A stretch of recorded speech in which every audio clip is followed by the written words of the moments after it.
नमस्कार सर।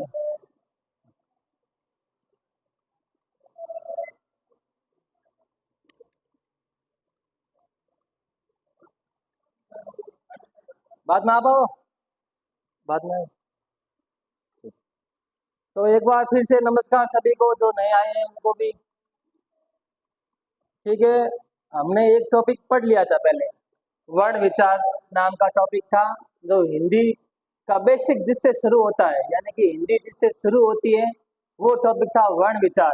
उसमें हमने पढ़े थे कि स्वर क्या होते हैं, व्यंजन क्या होते हैं, व्यंजनों के कितने भेद होते हैं, और स्वरों के कितने भेद होते हैं, और स्वरों का उच्चारण स्थान कौन कौन सा होता है। उसी टॉपिक पर बेस हमारा अगला टॉपिक है संधि टॉपिक। जैसा कि नाम है इसका संधि। संधि का क्या मतलब होता है, कोई बताएगा मेरे को? हम हाँ, अगर हिंदी व्याकरण में देखा जाए कि दो वर्णों के मेल से उत्पन्न विकार या परिवर्तन को संधि कहते हैं, मेल को नहीं कहते। दो वर्ण मिलते हैं आपस में और उनमें कुछ बदलाव होता है, उसको हम हिंदी व्याकरण में संधि बोलते हैं। ये तो हिंदी व्याकरण में बोलते हैं। और आमतौर पर संधि का क्या अर्थ होता है नॉर्मली में? हाँ, क्या होता है? समझौता। हम जीके पढ़ते हैं तब हमने नहीं देखते कि जयपुर राज्य का जोधपुर राज्य से संधि हुई या समझौता हुआ, यानी कि ऐसी कुछ शर्तों पर दो आपस में लोग सहमत होते हैं, उसे हम संधि कहते हैं। तो लिखो आप, संधि टॉपिक लगाओ। संधि का शाब्दिक अर्थ, शाब्दिक मतलब जो इस शब्द में अर्थ निहित है। संधि का शाब्दिक अर्थ, संधि का शाब्दिक अर्थ होता है मेल या समझौता। मेल या समझौता।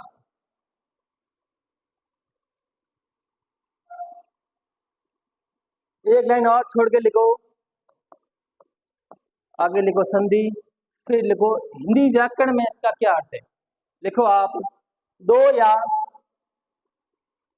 या दो से अधिक, दो या दो से अधिक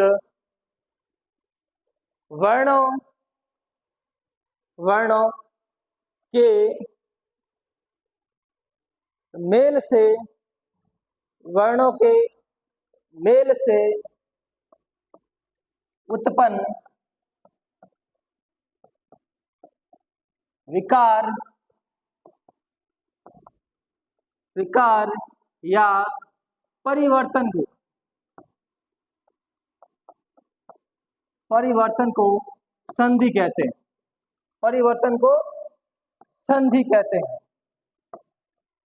संधि कहते हैं। तो संधि की पहली शर्त क्या हुई कि दो या दो से अधिक वर्ण होने चाहिए और उनमें उनमें कुछ विकार या परिवर्तन होना चाहिए। एक लाइन छोड़ के लिखो, ये परिवर्तन तीन प्रकार के होते हैं।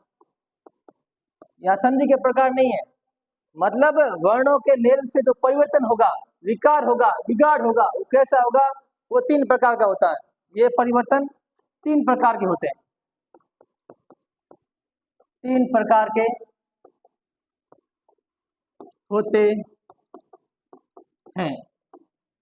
पहला लिखो आप, ये परिवर्तन तीन प्रकार के होते हैं। फिर लिखो, पहला लिखो कि दो वर्ण, पहला लिखो आप, दो वर्ण मिलकर एक हो जाते हैं। दो वर्ण मिलकर एक हो जाते हैं, हो जाते हैं। यानी कि दो वर्ण होंगे, जब वो आपस में मिलेंगे और मिलकर जो परिवर्तन होगा वो कैसा होगा कि दो मिलकर एक हो जाते हैं। जैसे हमने पढ़ा था कि ए का निर्माण कैसे होता है, बताओ मेरे को। हाँ, आ के साथ में ई जब मिलती है तो ए बनता है, यानी कि अ अलग वर्ण है, ई भी अलग वर्ण है, लेकिन इनके बीच में संधि हुई तो ये एक वर्ण बन गया। क्या बना? ए। वैसे ही आ के साथ में जब उ मिलता है तो औ बन जाता है। ठीक है, पहला नियम तो क्या है हमारा संधि का कि दो वर्ण मिलकर एक हो जाते हैं। अगला लिखो आप, दो वर्ण मिलकर दो वर्ण मिलकर दो वर्ण मिलकर किसी तीसरे वर्ण का निर्माण करते हैं। दो वर्ण मिलकर किसी तीसरे वर्ण का निर्माण करते हैं। और तीसरा लिखो आप, तीसरा लिखो कि दो वर्ण मिलकर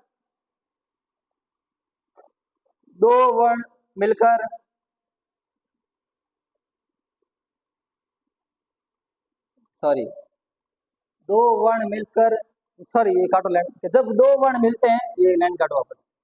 जब दो वर्ण मिलते हैं तो कोई एक वर्ण बदल जाता है, कोई एक वर्ण बदल जाता है, कोई एक वर्ण बदल जाता है और कोई एक अपने मूल स्वरूप में ही रहता है। कोई एक अपने मूल स्वरूप में ही रहता है। ये तीसरा नियम लगभग विसर्ग संधि में फॉलो होता है। जैसे कि उदाहरण देखो आप, निधन चल, इसमें च है वो अपने मूल में ही रहेगा, लेकिन विसर्ग किसी अन्य वर्ण में बदल जाएगा। हम जब विसर्ग संधि पढ़ेंगे तो ये विसर्ग स में बदल जाता है। निधन पाप निष्पाप, दुधन परिणाम दुष्परिणाम। ठीक है, मतलब कि संधि में कुल 3 नियम फॉलो होते हैं। एककार हो जाता है, यानी दो वर्ण मिलकर एक हो जाते हैं, या फिर दो वर्ण मिलकर किसी अन्य वर्ण में बदल जाते हैं। और तीसरा है कि जब दो वर्ण मिलते हैं तो कोई एक बदल जाता है और एक अपने मूल रूप में ही रहता है। ठीक है, आपको ये याद रखना है। आगे लिखो आप, संधि के भेद। संधि के भेद। अब कोई बताएगा संधि कितने प्रकार की होती है? 3 प्रकार की, ये सबको पता होना चाहिए। तो लिखो संधि 3 प्रकार की होती है।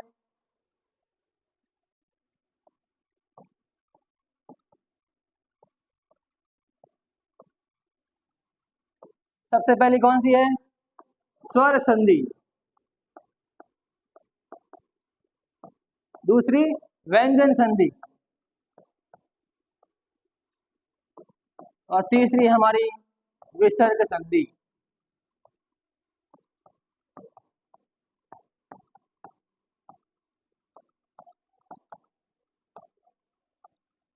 विसर्ग संधि, इसमें लगभग मेन हमारी होती है स्वर संधि, क्योंकि इसके 5 भेद और होते हैं। व्यंजन संधि के कोई भेद नहीं होते, इसके नियम होते हैं। इसमें 10 से लगभग 10-12 नियम है, वो हम पढ़ेंगे। विसर्ग संधि की कोई भेद नहीं है, इसके भी नियम होते हैं। तो अपना पहला टॉपिक लगाओ आप, स्वर संधि। स्वर संधि, जैसा कि नाम है स्वर संधि, तो इसमें क्या होगा? जो दो वर्ण होंगे वो स्वर ही होने चाहिए। ठीक है, स्वर कितने होते हैं? 11, आ से लेकर अंग तक, तो औ तक। और स्वरों के भी 2 भेद होते हैं, कौन कौन से? लघु, सही है, हस्व को लघु स्वर भी बोलते हैं, और दीर्घ स्वर। लघु स्वर यानी हस्व स्वर कितने होते हैं? 4, कौन कौन से? आ ई उ और री। बाकी जो 7 बचे वो दीर्घ स्वर या संयुक्त स्वर। संयुक्त स्वर क्यों बोलते हैं उनको? हाँ, 2 वर्णों के मेल कहाँ होता है वहां पर? हाँ, 2 स्वरों के मेल से होते हैं, यानी कि वो क्या होते हैं? विजातीय। ठीक है, तो स्वर संधि में हम 11 स्वर यूज लेंगे, यानी कि इसकी परिभाषा क्या होगी? 2 स्वरों के मेल से उत्पन्न विकार को स्वर संधि कहते हैं। देखो ये परिभाषा नहीं पूछेगा आपको, बस याद रखना है कि स्वर संधि में होता क्या है, कि आपस में दो स्वर मिलते हैं तभी उसमें विकार होता है। देखो दो स्वरों के आपस में मेल से उत्पन्न विकार को स्वर संधि कहते हैं, स्वर संधि कहते हैं। और स्वर संधि के अब कितने भेद होते हैं बताओ? 5 भेद होते हैं। 5 भेद कौन कौन से हैं? पहला बताओ कौन सा है? दीर्घ संधि, दीर्घ संधि। दूसरा गुण संधि,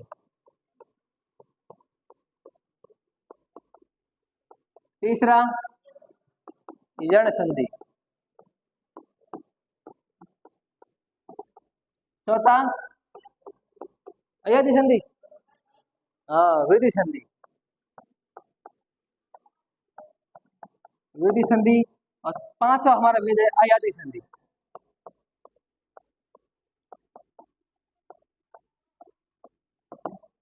कभी कभी एग्जाम में क्वेश्चन आता है कि स्वर संधि के भेद है, ठीक है, तो 3 नाम तो कोई इनमें से होगा और चौथा नाम कोई अन्य होगा, ठीक है। आपको वहां पहचानना है कि कौन सा भेद नहीं है। और कभी कभी क्वेश्चन आता है कि स्वर संधि के भेद कर्मशः है। कर्मशः मतलब शुरू यहाँ से होना चाहिए और एंड यहाँ से होना चाहिए। इसमें से 4 ऑप्शन में 3 ऑप्शन ऐसे आएंगे जिसमें का वर्दी ऊपर होगी, कहीं गुण नीचे होगा, लेकिन आपको एक क्रम भी याद होना चाहिए। ऐसा क्वेश्चन आ चुका है और आ भी सकता है। तो ये 5 भेद लिखो आप, लिख दिया। फिर बाद में लिखो आप दीर्घ संधि। आज हम दीर्घ संधि कंप्लीट करेंगे। दीर्घ संधि लिखो आप, आ, दीर्घ संधि लिखो आ, आ, ई और री के बाद, री के बाद, री के बाद इनमें से ही कोई, इनमें से ही कोई सजातीय स्वर आए, इनमें से ही कोई सजातीय स्वर आए, इनमें से ही कोई सजातीय स्वर आए। सजातीय का मतलब समझते हो आप? मैंने सबसे पहले आपको वर्ण विचार पढ़ाते समय बताया था कि सजातीय स्वर क्या होगा। अब मेरे को बताओ कि आ का सजातीय कौन है? सजातीय मतलब दिखने में एक समान, बनावट एक समान, ठीक है। जैसे मनुष्य जात होती है तो मनुष्य एक जड़ा होया करे, ठीक है। पशु जात में पशु अलग अलग होया करे। ये स्वर में सजातीय मतलब आ के समान कौन दिखता है? क्या ई आ समान, ई आ के समान दिखता है? नहीं दिखता है। आ के समान केवल एक स्वर है आ, तो अ का सजातीय स्वर होगा आ। इसी तरह ई का सजातीय स्वर होगा ई, उ का सजातीय स्वर होगा उ या बड़ा उ, ई या आ। इनके बाद में सजातीय स्वर आना चाहिए, ठीक है। सजातीय स्वर आए तो वह वर्ण अपने वह वर्ण अपने दीर्घ में बदल जाएगा। तो वह वर्ण अपने दीर्घ में बदल जाएगा। अब दीर्घ तो सब उठाएगा ही अगर, ठीक है। बड़ा यानी कि आ और आ में से ये दीर्घ है, यानी दीर्घ का मतलब होता है बड़ा। फिर ई दीर्घ है, ठीक है, यानी कि इसमें बदल जाएगा। तो इसके उदाहरण लिखो आप,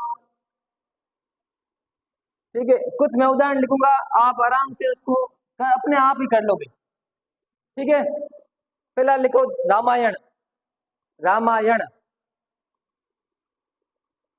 रामायण। फिर लिखो आप धर्मात्मा, रामायण। फिर लिखो आप धर्मात्मा। फिर लिखो आप दैत्यारी। फिर लिखो रामाधार, रामाधार।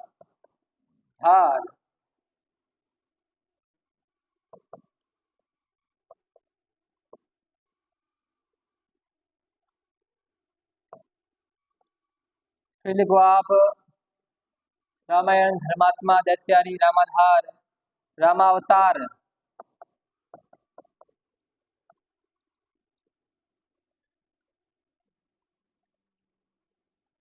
विद्यालय,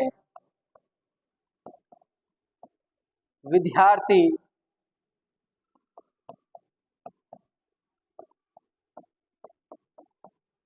विद्यार्थी, रामावतार लिख दिया आपने। अब मेरे को बताओ कि रामायण शब्द तो सबको जानते हो कि रामायण क्या है, तो रामायण का संधि विच्छेद क्या होगा? राम धन आयन या अयन? हाँ, तो राम धन अयन। तो अब बताओ इसमें संधि कहाँ हो रही है? माँ और आ के बीच में हो रही है क्या? हाँ, रामायण में संधि किसके बीच हो रही है? माँ और आ के बीच हो रही है?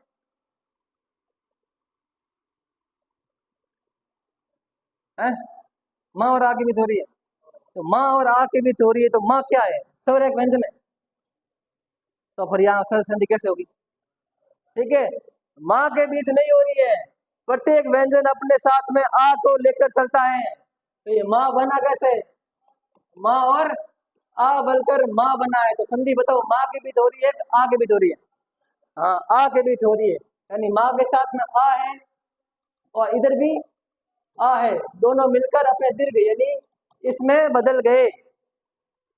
ठीक है, तो दीर्घ संधि यही कहती है कि दो सजातीय स्वर मिलकर अपने दीर्घ में बदल जाते हैं, तो इधर आ और इधर आ, ये दोनों सजाते हैं और ये अपने दीर्घ में बदल गए।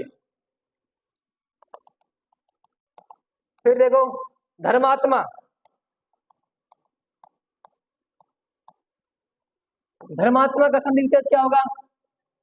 धर्म धन आत्मा,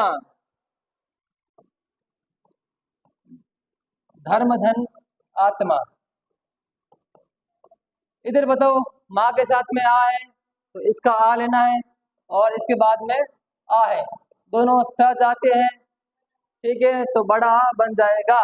ठीक है, तो ये मत कर दो अटे ये आ डंडी एक अट दो है दो डंडी लगाओ, ये नहीं करना है। ठीक है, दीर्घ आ ही होगा, चाहे पहले अगर यहाँ पर आ प्लस आ जाए तो भी आ ही होगा, क्योंकि दीर्घ यही होता है। दीर्घ में हम यहाँ पर दो डंडियां हैं, इधर दो डंडियां हैं, तो हम इधर चार डंडियां नहीं लगा सकते, ऐसा हमको नहीं करना है। चाहे दीर्घ आ जाए चाहे हस्व आ जाए, शर्त यह है कि वो समान जात के होने चाहिए, यानी दोनों सेम कास्ट के होना चाहिए और वो अपने दीर्घ में बदल जाएंगे। फिर देखो आप आगे क्या होगा? दैत्यारी। अब बताओ मेरे को, ये इसकी संधि विच्छेद वही कर सकता है जिसने कभी पर्यायवाची पढ़े। ठीक है, एक शब्द है दैत्य, धन अरि। ठीक है, इधर आ और इधर आ मिलकर ये बड़ा आ बन गए। कल का मतलब दैत्य का मतलब क्या है? राक्षस। अरि का मतलब, अरि का मतलब क्या होता है? दैत्यारी कौन याद है? किसको बोलते हैं हम दैत्यारी? भगवान, कोई भी भगवान है उन दैत्यारी बोलो। दैत्य मतलब राक्षस, अरि का मतलब दुश्मन, शत्रु, वैरी। ठीक है, यानी जो दैत्य का अरि है वो है दैत्यारी, यानी दैत्यारी भगवान का पर्यायवाची शब्द है, देवता का पर्यायवाची शब्द है। ठीक है, इसी तरह रामाधार क्या होगा? रामधन आधार, आधार नहीं आधार, आधार, आधार नहीं होता है। आधार में ये आधार कार्ड वाला आधार है। ठीक है, ये है आधार होता है शब्द। ठीक है, फिर क्या होगा? रामावतार, रामधन अवतार, विद्यालय, विद्या, और आले, आले किसका पर्यायवाची शब्द है? घर का। घर के और कौन कौन सी पर्यायवाची शब्द है? हैं? घर, निकेतन, सदन, आले, नीले। ठीक है, ये भी आपको याद, आप पर्यायवाची पढ़ रहे हैं कि नहीं पढ़ रहे? पर बताओ, है फर्स्ट हम नहीं पढ़े, जरा ध्यान रखो, हम हारू कर दी जाते हैं। विद्यार्थी, विद्याधन, अर्थी, अर्थी कहीं अगर आरती नहीं होता है, अर्थी होता है। अर्थी मतलब जो विद्या की अर्थी उठाकर चलता है वो विद्यार्थी है, हैं? अर्थी का एक और मतलब होता है कि चाहने वाला, यानी जो प्राप्त करने के लिए उत्सुक हो। ठीक है, यानी विद्या को प्राप्त करने वाला वो होता है विद्यार्थी। अब कुछ शब्द और लिखो आप, लिखो आप परमानंद। परमानंद, हाँ, परमानंद, परमानंद। फिर लिखो आप भोजनालय। भोजनालय,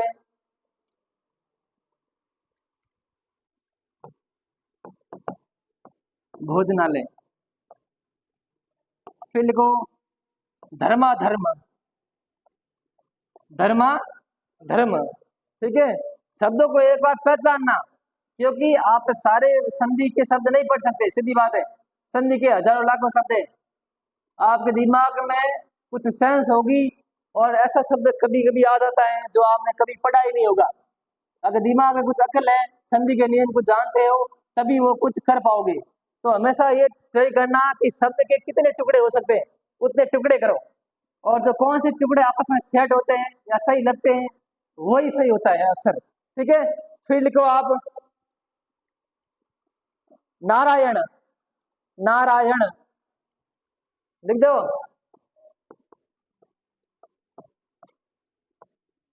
नारायण। फिर लिखो शब्द एक पराधीन। पराधीन, सपने उसक नहीं। पराधीन। शरणागत। शरणागत, पराधीन, शरणागत। ठीक है, इतने शब्द अपना बनो आप, गलत भली हो लिखो अपने आप। ठीक है, गलत हो तो कॉपी कोई नहीं चेक करेगा, गलती क्यों करी, काट कौन सही कर दीजिए। ठीक है, लेकिन ना खुद ट्राई करना है। ये सारे किसके उदाहरण है? आ प्लस आ या आ प्लस आ, यानी आ सजातीय स्वर्ग है। फिर हम पढ़ेंगे ई प्लस ई, मिलकर बड़ी हो जाती है। परमानंद, भोजनालय, धर्माधर्म, आप सारे लगभग कर लोगे। ये थोड़ा है मैन, धर्माधर्म।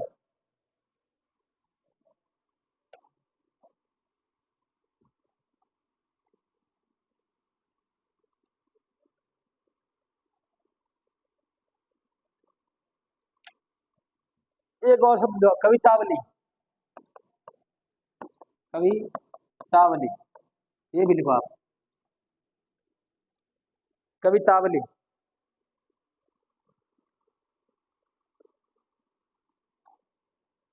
कवितावली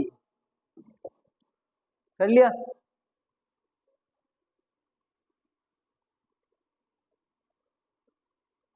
ठीक है, देखो परमानंद का क्या होगा? परम धन आनंद।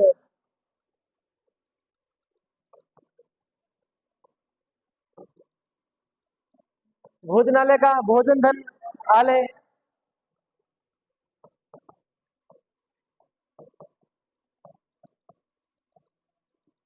अब इसका बताओ क्या होगा? धर्माधर्म।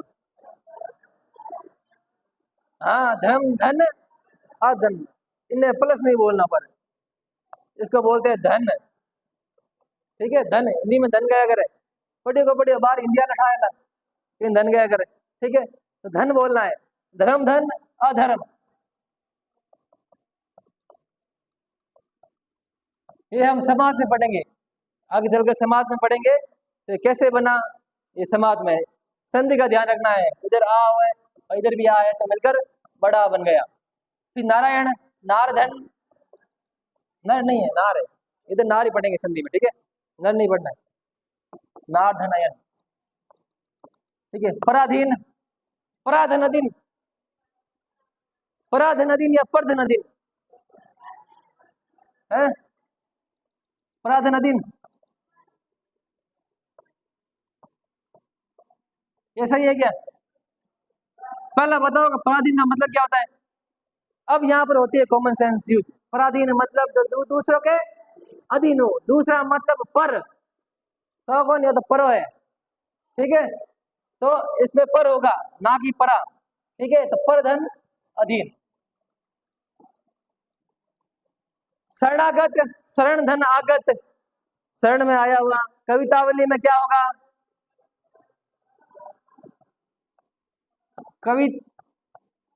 कविता धन अवली। अवली का मतलब होता है माला, यानी कविताओं की माला। कवितावली रचना है तुलसीदास की, एक सूरदास की है, ठीक है। वहां पर बहुत सारे उन्होंने कविता लिखी है, इसलिए तुलसीदास जी है, तुलसीदास, ठीक है। तो कविता धन अवली यानी कविताओं की माला। अवली का मतलब होता है माला या पंक्ति, माला या पंक्ति, ठीक है। तो इस तरह दीर्घ संधि में अ प्लस अ बराबर दीर्घ बनता है। लगभग जो मैंने उदाहरण बताए हैं ये सारे के सारे उदाहरण विभिन्न एग्जामों में आ चुके हैं। इसके बाद में लिखो आप दीर्घ संधि में दूसरा, यानी पहले ई आएगा या बड़ा ई आएगा, इसके बाद में ई आएगा या बड़ा ई आएगा, तो मिलकर दीर्घ ई बन जाएंगे। ये लिखो आप।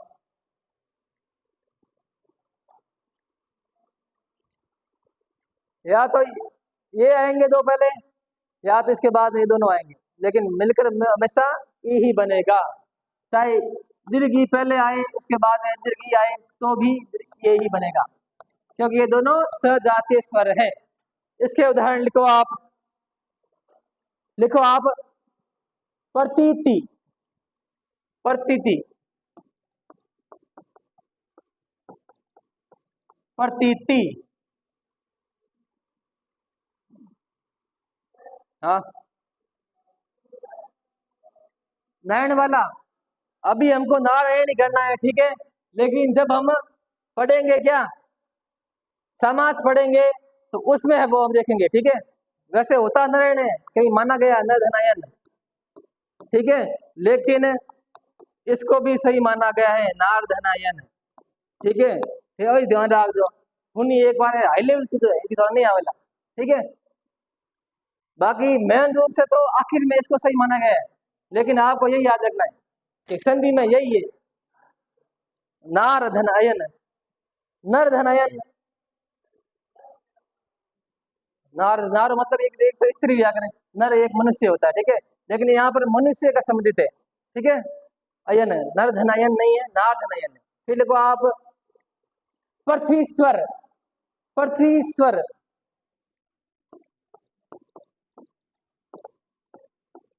पृथ्वीश्वर, मुनीश्वर, पृथ्वीश्वर, मुनीश्वर। फिर लिखो आप महिष, महेश नहीं महिष। फिर लिखो आप सतीश, प्रतीति, पृथ्वीश्वर, मुनीश्वर, महिष, सतीश। फिर लिखो आप रविंद्र, रविंद्र, लक्ष्मीश, लक्ष्मीश, गौरीश,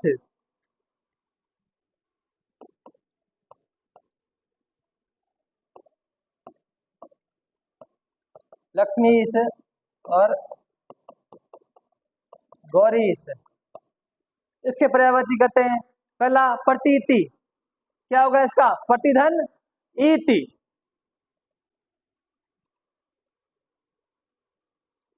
प्रति धन इति, ठीक है। इधर ई है और इधर ई है, मिलकर बड़ा ई बन गया, यानी दीर्घ ई बन गया।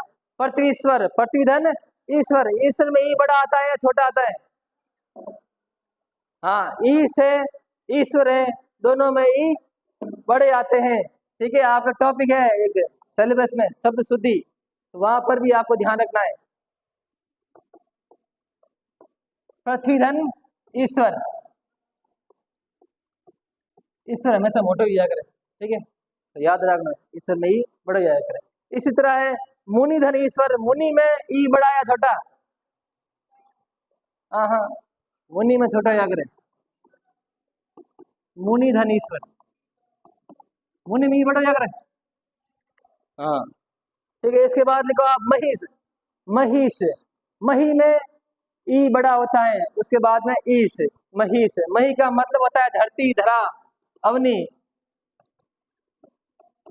महीधन ईश। सती इसमें, सती में बताओ, सती में ई बड़ा छठा, सती माता तो सब बड़े कौन थे, तो सती नहीं बड़ो या छोटो या बड़ा होता है, ठीक है। हाँ, सती धन ईश। सतीश किसको बोलते हैं, किसका पर्यायवाची है सतीश का, सती सबसे पहले कौन हुई थी बताओ, है?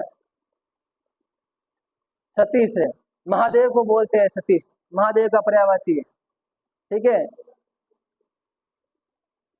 लक्ष्मी, लक्ष्मी बड़ा, ई भी बड़ा, लक्ष्मी विष्णु भगवान का पर्यायवाची होगा। ईश मतलब भगवान, पति, कांत, भरतार, ईश, ठीक है। लक्ष्मी का भरतार कौन है, विष्णु भगवान है, तो विष्णु भगवान का पर्यायवाची भी होगा। इसी तरह गौरी से, गौरी धन ईश, गौरी के ईश कौन है, महादेव, तो गौरी महादेव का पर्यायवाची शब्द है, ठीक है। पर्यायवाची शब्द ईश बढ़िया करे, ध्यान रखना पड़ेगा। ईश यानी मतलब पति, भगवान भी वे, भरतार, कांत और भी अगर। फिर लिखो आप योगीश्वर,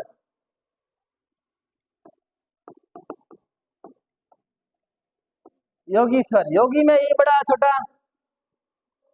बड़ा ई होता है योगीश्वर, योगी धन ईश्वर। अब मैं कुछ शब्द बोलूंगा, आप उनके संधि विच्छेद करोगे, ठीक है। पहला लिखो आप जानकीस, जानकी स, जानकीस, जानकीस, जानकी किसका पर्यायवाची है, हाँ सीता माता रहे, सीता, जानकी, भूमिजा, भूमिजा क्यों क्या सीता माता ने, हाँ जा का मतलब जन्म हुआ, यानी उनका जन्म भूमि से हुआ है, मतलब वो भूमि में मिली, इसलिए उनको भूमिजा भी बोलते हैं। फिर लिखो आप कविंद्र, कविंद्र, कवियों में इंद्र, इंद्र का मतलब श्रेष्ठ होता है, ठीक है। कविंद्र, रविंद्र लिख दिया, रविंद्र लिखो। एक और शब्द है परीक्षा, ये मेन शब्द है, इसके बार बार किस लाते हैं, परीक्षा, ठीक है। फिर लिखो आप वारिस, वारिस, वारिस, वारिस बोल नहीं, वारिस, ठीक है। तो सबसे पहला शब्द क्या था, एक और लिख दो, एक और लिखो गिरीश, गिरीश, गिरीश क्यों, गाड़ी और नहीं, ओ गिरीश, गिरीश, गिरीश, गिरीश भी महादेव का पर्यायवाची है। गिरी मतलब पर्वत, पर्वतों के भगवान महादेव, ठीक है। परीक्षा का क्या होगा, ई बड़ी या छोटी, छोटी होगी, ठीक है। ये मात्रा ध्यान रखना, ये आती है ऑप्शन में, ये भी परी आएगा, ये भी आएगा, परिधन इच्छा, परीक्षा, इसके बाद में ऐसा भी आएगा इच्छा, और कहीं ऐसा भी आएगा, लेकिन आपको याद रखना है कि सही कौन सा है, किस में ई बड़ी आएगी, किस में ई छोटी आएगी। फिर है वारिस, वारी धनीस, लिखो वारिस, वारिस इंद्र का पर्यायवाची है, वारी मतलब पानी, ईश मतलब भगवान, पानी के देवता इंद्र। इसके बाद लिखो गिरीश, वारी और गिरी में छोटा ही आएगा, गिरिधन ईश। और कौन सा है, रविधन इंद्र, रवि इंद्र, ठीक, किस में, वारी में छोटी है अगर, रविंद्र, रवि धन इंद्र, रवि धन इंद्र, ये रविंद्र शब्द सब शुद्धि नहीं आता है, रविंद्र कौन सा सही है, ये वाला सही है या ये वाला, इसमें ये बड़ी ई वाला क्यों सही है, क्योंकि ई और ई मिलकर बड़ा ई बना है। और कौन शब्द है, जानकी, जानकी धनेश, जानकी ने ई बड़ा है, योगीश्वर, योगी धनेश्वर,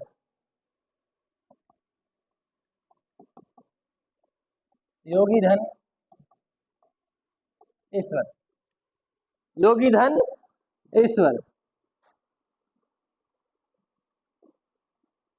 ये लिमिट में शब्द है, आपको घर जाकर बहुत सारे उदाहरण देखने हैं, ठीक है। देखोगे तभी याद आएंगे, वहां पर रटोगे, देखोगे, मिलाओगे कि कैसे ई से ई बना, तभी आप कर पाओगे। इसके बाद लिखो आप,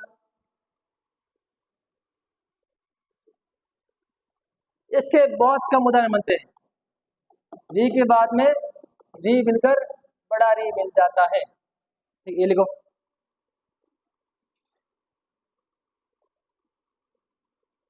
सॉरी, पहले वो वाला कराना भी, ठीक है, ये बाद में करेंगे, ठीक है। इसके उदाहरण बहुत ही कम है, पहली बात तो, क्योंकि इसकी हिंदी में सिर्फ मात्रा उपयोग होती है, बाकी बड़ा री हिंदी में होता ही नहीं।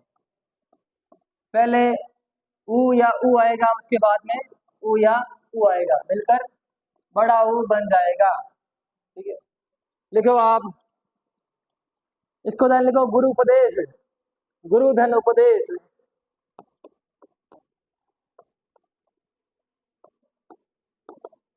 वधु उत्सव,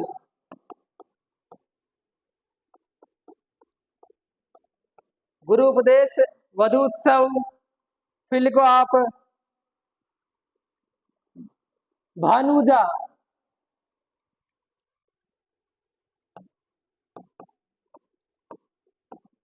भानुजा।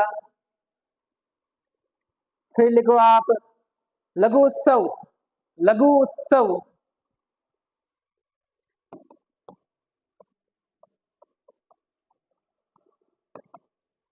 लघु उत्सव। फिर लिखो आप साधु उपदेश, साधु उपदेश,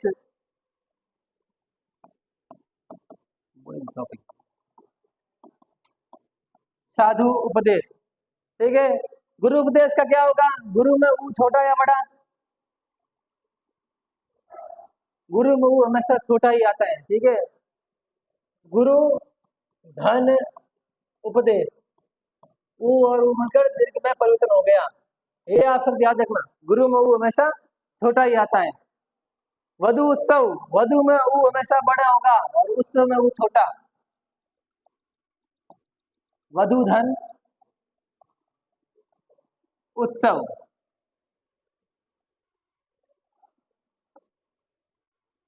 भानु ऊर्जा, भानु धन ऊर्जा।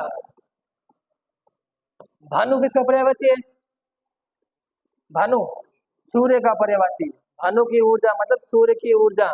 लघु उत्सव, लघु छोटा या बड़ा, हाँ, लघु का छोटा, नाम ही छोटा है तो इसमें ऊ भी छोटा आएगा।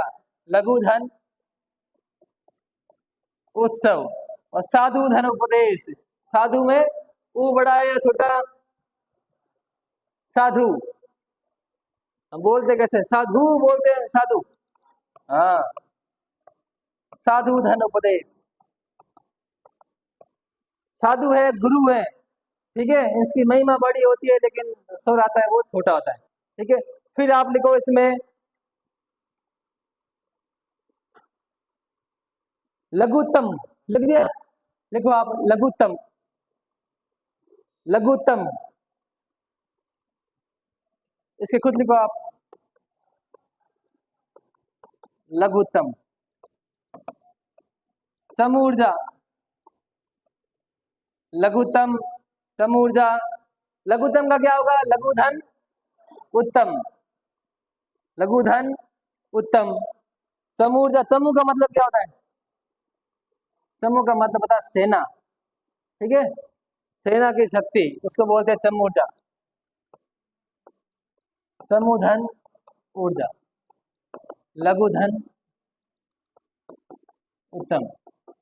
इसके सैकड़ों उदाहरण है, ठीक है। आपको बस ये याद रखना है कि जब सजाते ऊ मिलते हैं तो हमेशा वो दीर्घ में परिवर्तन हो जाता है, ठीक है। इसके बाद लिखो री प्लस री बराबर बड़ा री।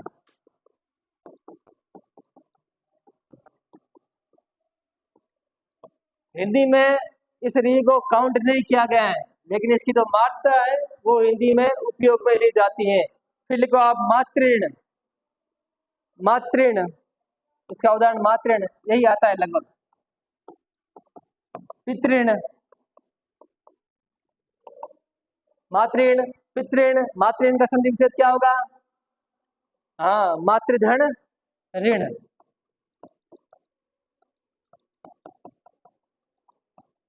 पितृण का पितृधन ऋण। ठीक है, लगभग ये 2 उदाहरण ही है, और 2 उदाहरण आते हैं तो इसमें सही आएगा। फिर लिखो आप, एक और लिखना चाहे तो लिख दो भातृधि। भातृधि,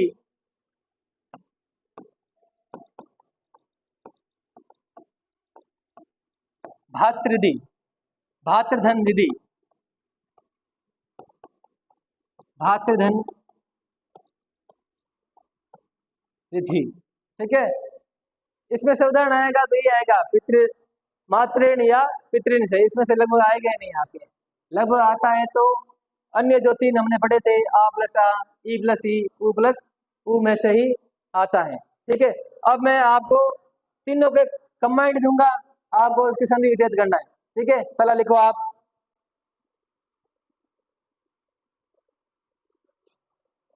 वधूर्जा। वधूर्जा, वधूर्जा, वधूर्जा, भानुदय,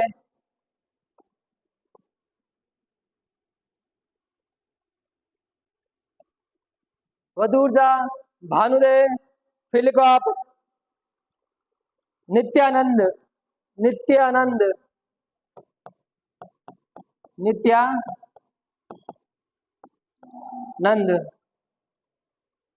फिर लिखो आप वार्तालाप। वार्तालाप,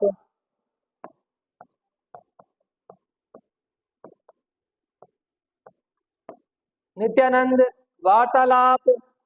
फिर लिखो आप अपंग। अपांग, सॉरी,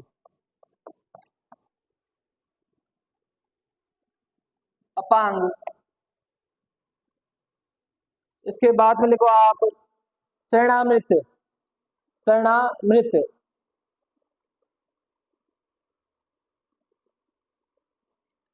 शरणामृत।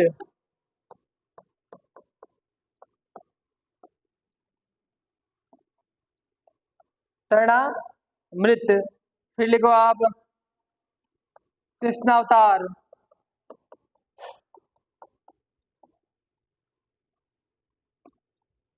इसके बाद में लिखो आप रामानुज। रामानुज, रामानुज, ऊ छोटा, रामानुज। सूर्यास्त,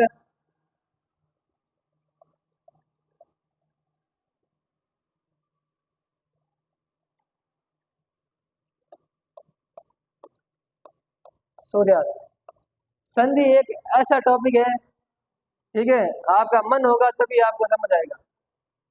ठीक है, इसको आप बार बार रटोगे, यानी इसके जितने हो सके उतने क्वेश्चन मिलाओगे, तभी आपको ये समझ में आएगा। सीधी बात ये है। ठीक है, आप हो सके तो ज्यादा से ज्यादा क्वेश्चन मिलाओ, कैसे क्वेश्चन आ चुके हैं पीछे। ठीक है, वो मिलाओ, उसके उदाहरण देखो और उनका संधि विच्छेद करो, वापस संधि करो। अब बताओ वधु ऊर्जा का क्या होगा? वधु धन ऊर्जा, वधु में ऊ बड़ी, ऊर्जा में भी ऊ बड़ी।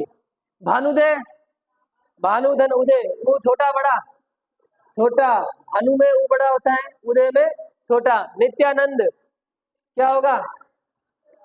नित्य धन आनंद। वार्तालाप, ये बताओ, वार्ता आलाप होता है, ठीक है, आलाप नहीं, आलाप। अपांग, अपधन अंग। शरणामृत, शरण धन अमृत। कृष्णावतार क्या होगा? कृष्ण धन अवतार।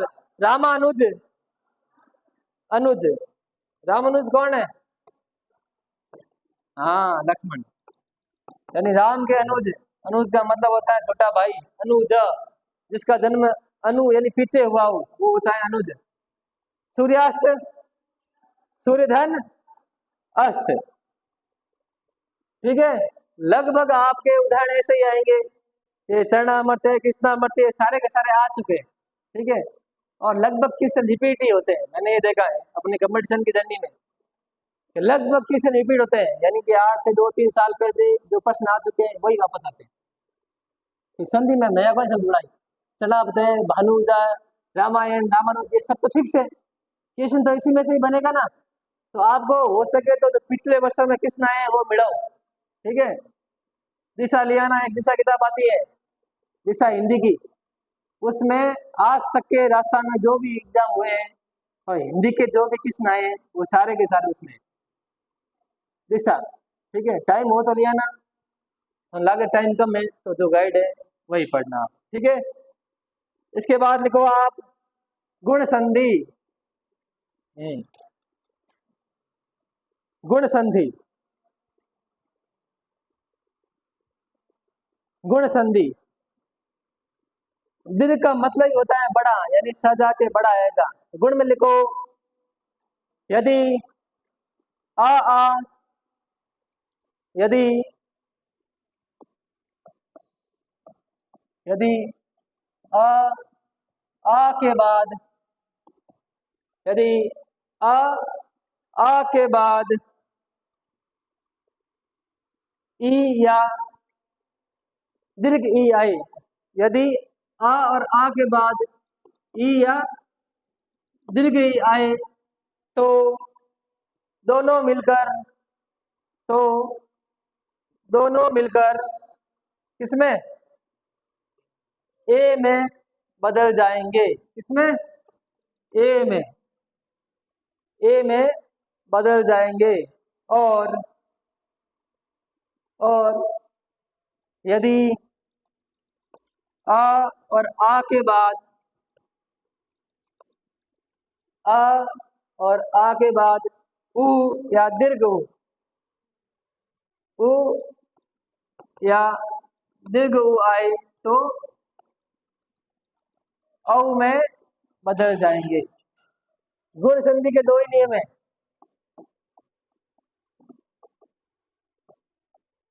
ठीक है, पहला नियम तो यह है कि आ और आ के बाद में ई या दीर्घ ई आए तो ए में बदल जाएगा, और आ या आ के बाद उ या दीर्घ उ आए तो ओ में बदल जाएगा। तो पहले के उदाहरण देखते हैं हम। आ के बाद में ई या ई आए तो ए में बदल जाएगा, पहले के। इसके उदाहरण लिखो आप, नरेंद्र, नरेंद्र। एक बात ध्यान रखना, जिसके पीछे इंद्र आए ना, लगभग वो इसके उदाहरण होते हैं। नरेंद्र, सुरेंद्र, देवेंद्र, लिखो। हाँ हाँ, गुण संधि के उदाहरण लिखो, नरेंद्र, देवेंद्र, सुरेंद्र, ये सारे के उदाहरण आ चुके हैं एग्जाम में, ध्यान रखना। नरेंद्र, देवेंद्र, सुरेंद्र, दिनेश, महेश, दिनेश, महेश, सुरेश। फिर लिखो आप राकेश,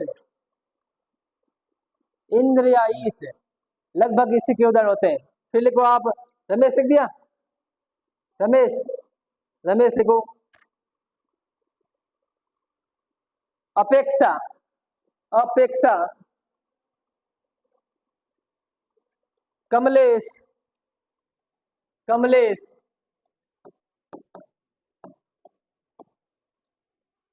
कमलेश। फिर लिखो आप यथेष्ट, यथेष्ट, यथेष्ट। और उदाहरण बोलो कोई है। दिनेश लिख दिया, एक और लिखो गणेश, गणेश। और लिखो, लिख दो भारतेंदु, भारतेंदु, भारतेंदु।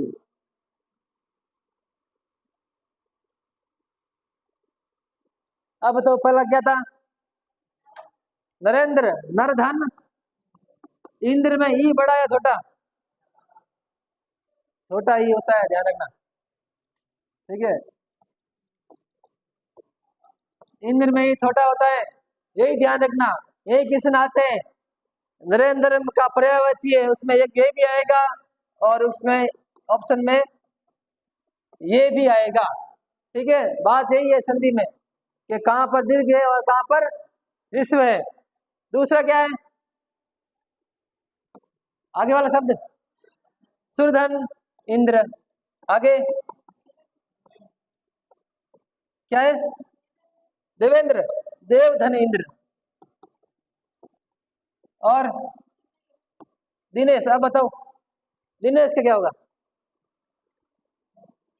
है दीन धनीश। दिनेश शब्द ऐसे लिखते हैं ना, या ऐसे, छोटा है, ये सही है क्या, सही है, हाँ ये सही है, ध्यान रखना। तो दिन धन ईश, अब ईश में ई बड़ा होगा, ध्यान रखना। ई से ईश्वर है, इसमें हमेशा दीर्घ ई का उपयोग होता है। आगे कौन सा है, महेश। अब बताओ, महाधन, ठीक है, महाधन ईश, सबसे पहले आ आया हुआ है, बाद में ई आया हुआ है, चाहे दीर्घ हो या ह्रस्व कोई फर्क नहीं पड़ता, आ के बाद में ई आना चाहिए, तो ए शब्द बन जाएगा। आगे सुरेश, सुरधन ईश। और राकेश का बताओ मेरे को,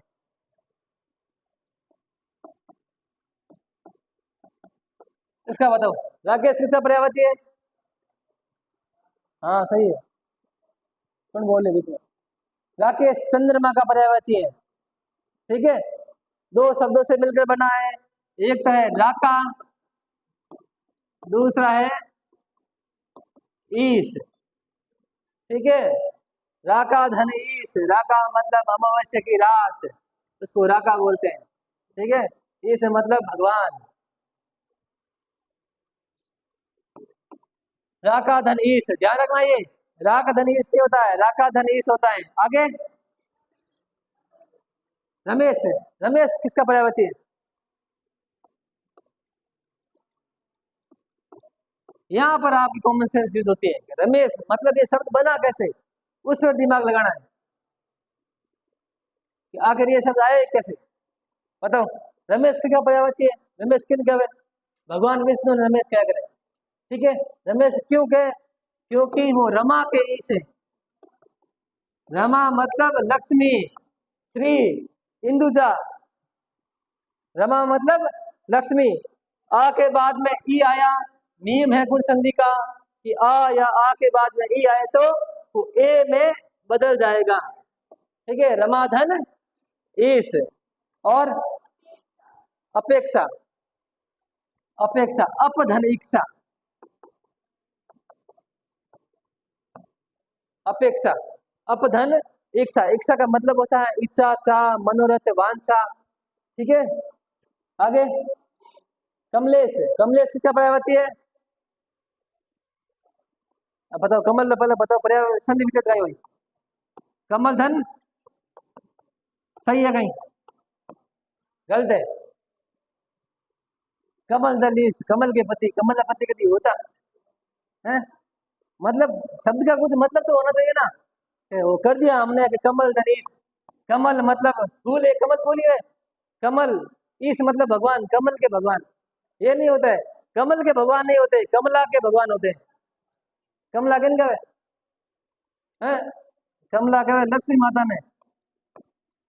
ठीक है, कमला धनीश, कमलेश, कमलेश कौन है, भगवान विष्णु है। ठीक है, मतलब संधि करो तो ये भी देखना है कि जो हमने संधि की है उन शब्दों का कोई अर्थ निकल रहा है कि नहीं निकल रहा है, या आपने मन से कुछ भी लगा दिया, जोर जोर कर दी, ये संधि हो गई, ऐसा नहीं है। यानी कि दो अक्षर, दो शब्द अलग हो रहे हैं, उनका भी कुछ ना कुछ अर्थ होना चाहिए, तभी संधि सही होगी। और बताओ, यथेष्ट, यथा धन इष्ट, यथेष्ट, यथा धन इष्ट, ये सब ध्यान रखना ही आता है, बार बार आता है, यथा धन इष्ट, यथेष्ट। और गणेश बताओ। गणेश, गणेश शब्द क्यों बना? है? गणधन ईश, सही है। गणधन ईश मतलब भगवान गणेश को हम गणेश क्यों कहते हैं? इसका भी कुछ होना चाहिए रीजन है। ये थोड़ी एक महादेव जी भगवान नाम डाल दिया टाबर गणेश, गणेश का। ठीक है, गणेश क्यों कहते हैं? गण का मतलब क्या होता है? समूह। समूह किसका? देवताओं की, देवताओं का समूह, यानी देवता की सेना होती है, उनके ईश है, मतलब उनके नेता होते हैं। ठीक है, मतलब पुराने जमाने में देवी और देवता, सॉरी राक्षस और देवताओं का युद्ध होता था, तब गणेश भगवान सेनापति होता हमारा। जन यन कहता गणधन ईश, गण मतलब सेना समूह के ईश्वर है, वो गणेश है। ठीक है, और सब बोलो। भारतेंदु, भारत धन इंदु, भारतेंदु, भारत धन इंदु, भारत धन इंदु, भारतेंदु। ठीक है, और बोलो, और सब लिखो आप।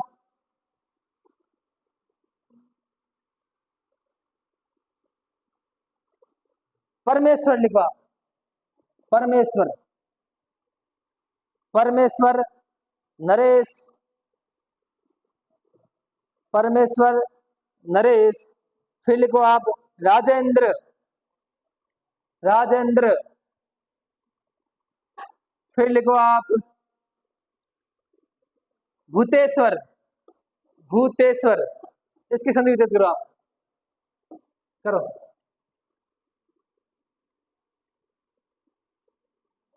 भूतेश्वर, भूतेश्वर भगवान शिव किया करे। ठीक है, पर्यावची है शिव भगवान, भूतेश्वर भूतों के भगवान, भूत धनेश्वर। कर दिया? बोलो, पहला शब्द कहीं है? परम धन ईश्वर, ई बड़ा। दूसरा नरेश, नर धन ईश, नरेश। और बड़ा कहीं है? राजेंद्र, राजेंद्र कहीं है बताओ? राजधन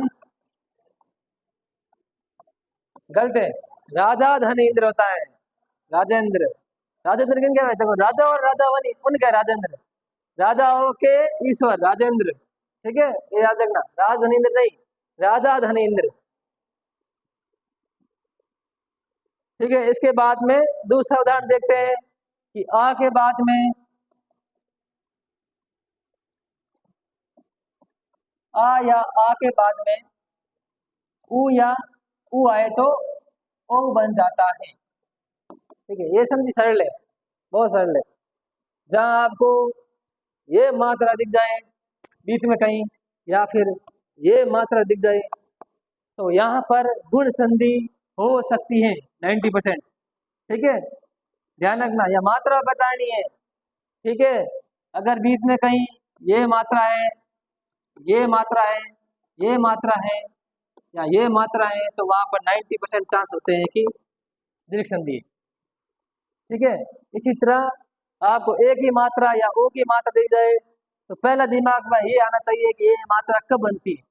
ये मात्रा बनती है गुण संधि में, सीधा ये क्लिक होना चाहिए आपके। ठीक है, इसके उदाहरण लिखो आप, लिखो चंद्रोदय, चंद्रोदय,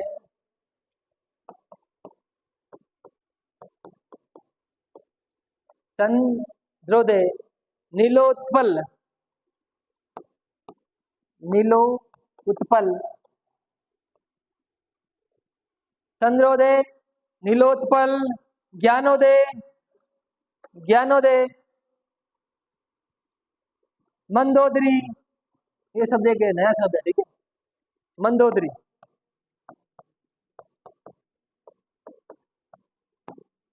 मंदोदरी। फिर लिखो आप महोदय, महोदय। फिर लिखो आप सूर्योदय, सूर्योदय, गंगोदक। फिर लिखो आप गंगोदक,